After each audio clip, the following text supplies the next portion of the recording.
दुखद घटना हुई है। मैं तो कहती हूँ वो वीडियोस देख-देख कर ऐसी हृदय विदारक घटना किसी को आने वाले समय में ना देखने को मिले, जिस तरीके के वीडियोस आ रहे हैं।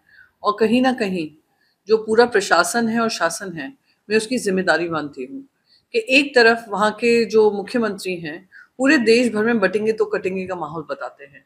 मैं उनको बस एक ही चीज़ कहूँगी कि अगर सरकार चला पाएँगे तभी बच्चों को बचा पाएँगे। सरकार चलाने में ध्यान कम है, लोगों को बांटने में ध्यान ज्यादा है।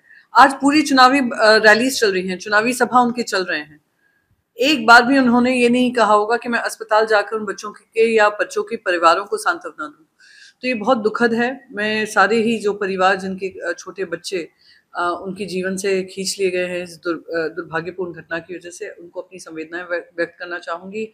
और मैं उम्मीद करती हूँ भगवान उनको ताकत दें कि इस तरीके की त्रासदी को वो सह पाएं और उनको ताकत मिले कि इससे उभर पाए। बहुत स्पष्ट है कि ये लापरवाही कहाँ से आ रही है, इसके जिम्मेदार कौन के। ये पहले तो दुखदाई है कि आज भी आम मानव के बीच में, आम जनता के बीच में जो हेल्थ फैसिलिटीज मिलनी चाहिए वो हेल्थ फैसिलिटीज उनको नहीं दी जा रही हैं। हर तरीके का प्रचार हो रहा है, हर तरीके का बांटने, काटने, जोड़ने, जीतने का बात चल रही है, पर कोई जनता की दिक्कतों को समझने को तैयार नहीं है। हेल्थ इंफ्रास्ट्रक्चर पूरा चरमरा गया है। कोविड ने अगर हमें कोई सीख दी थी, यही दी थी कि अपने हेल्थ इंफ्रास्ट्रक्चर को पुख्ता करें।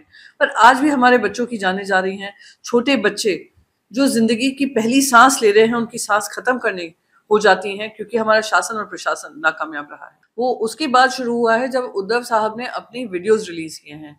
लगातार 3 दिन उनके उद्धव जी के बैग चेक हुए हैं। उसके बाद फिर हमने देखा किस तरीके की कंपटीशन हुई।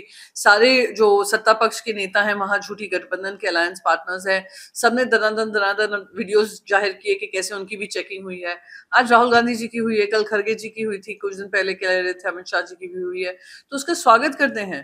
पर अगर एक ही तरफ की चेकिंग हो और दूसरी तरफ को आप लोग बाइज्जत बरी कर दें, तो ये कहीं भी समानता नहीं होती है। हमारे इलेक्शन कमीशन से यही उम्मीद थी कि समानता दिखाएं और समानता इस पूरे चुनाव में लाएं, क्योंकि एक हाई वॉलेटाइल इलेक्शन है, तो उसमें समानता, to be a free and fair election, और जनता में ये विश्वास जताना कि आपका वोट कीमती है और आपका वोट माननीय है, वो जरूरी है। मुझे नहीं पता कि उनको उद्धव साहब से क्या लगाव है कि बार बार उनकी हेलीकॉप्टर के सामने उनकी वेलकम कमेटी इलेक्शन कमीशन की आ रही थी।